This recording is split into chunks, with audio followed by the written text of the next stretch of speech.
Friends, I'm Jyotsna Sharma. Welcome to my channel GS Coaching for Learning.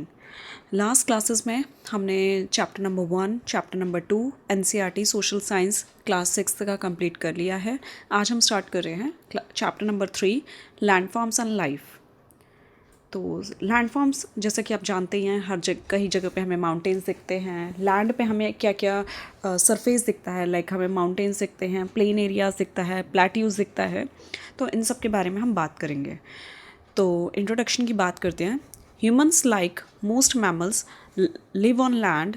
Land, as you may have noticed, has many forms and features.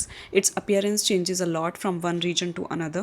Suppose that you are traveling by road from the region known as Chota Nagpur in Jharkhand, reach Prayagraj in Uttar Pradesh, and go on the Almora in Uttarakhand. On the way, you will see very different landscapes.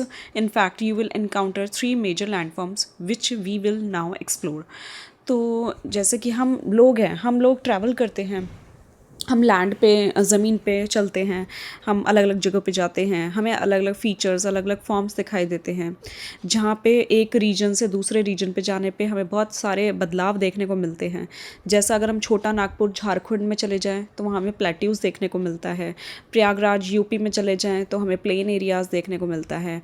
अगर हम अल्मोड़ा चले जाएँ उत्तराखंड में mountains देखने को मिलता है. तो यही एक रीज़न है कि हमें अलग अलग जगहों पर अलग अलग लैंडफॉर्म्स दिखाई देते हैं. तो उनके बारे में हम इस चैप्टर में पढ़ेंगे.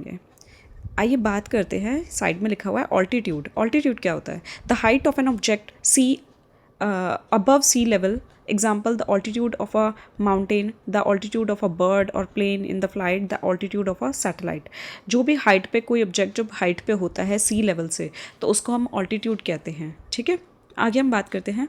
अ landform is a physical feature on the surface of our planet Earth. Landform takes shape over millions of years and have a significant connection with the environment and life. They can broadly be divided into 3 categories: mountains, plateaus and plains. ये 3 categories आपको याद रखनी है कि landform की 3 categories होती हैं: mountains, plateaus and plains.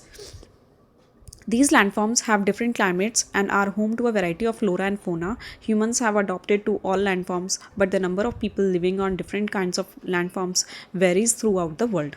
इनके अलग अलग क्लाइमेट होते हैं लैंडफॉर्म्स के. माउंटेन्स पे अलग क्लाइमेट होगा, प्लेट्यूज पे अलग, प्लेन्स पे अलग, एंड इस पे अलग अलग तरीके के फ्लोरा एंड फोनास दिखाई देते हैं हमें, जो इस लैंडफॉर्म को अडेप्ट कर चुके होते हैं.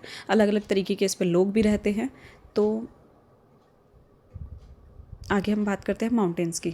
Mountains are landforms that are much higher than the surrounding landscape. जैसा कि आप जानते हैं, माउंटेन्स जो है वो थोड़ा ऊंचाई पे हमें दिखाई देते हैं. जितना प्लेन एरिया उससे ऊपर की तरफ दिखाई देता है हाइट पे.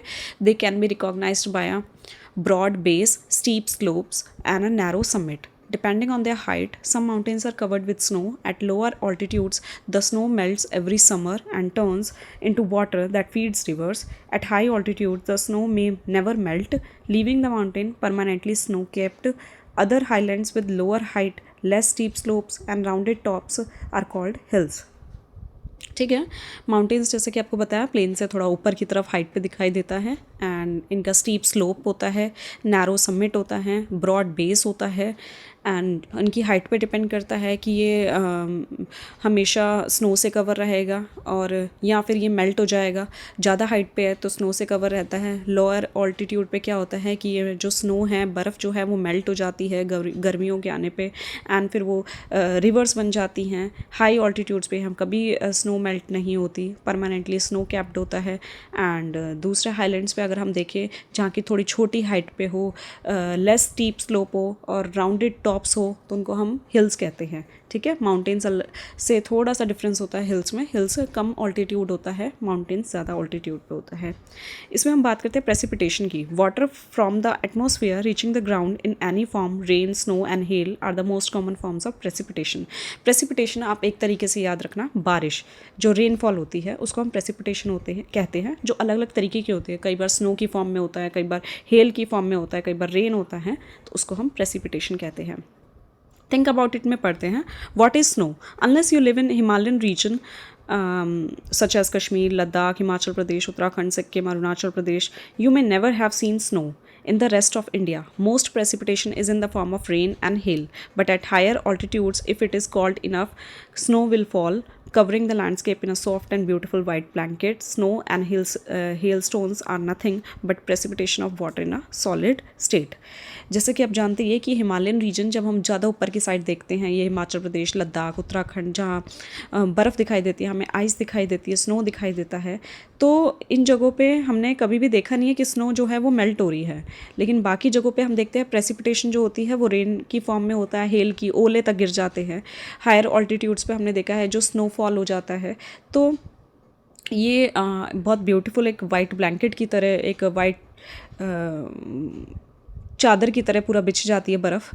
तो स्नो एंड हिल स्टोन्स जो होते हैं वो कुछ भी नहीं होते, एक प्रेसिपिटेशन, एक बारिश ही होती है, जो वाटर जो है वो एक सॉलिड स्टेट में आ जाता है, क्योंकि हायर ऑल्टीट्यूड्स पे जो रेनफॉल है वो जम जाती है, सॉलिड बन जाती है, तो टेम्परेचर बहुत कम होने की वजह से, जिसकी वजह से ये हेलस्टोन एंड स्नोफॉल हो जाता है। आज हम यहीं तक कवर कर रहे हैं, नेक्स्ट क्लासेस में हम आगे की बात करते हैं।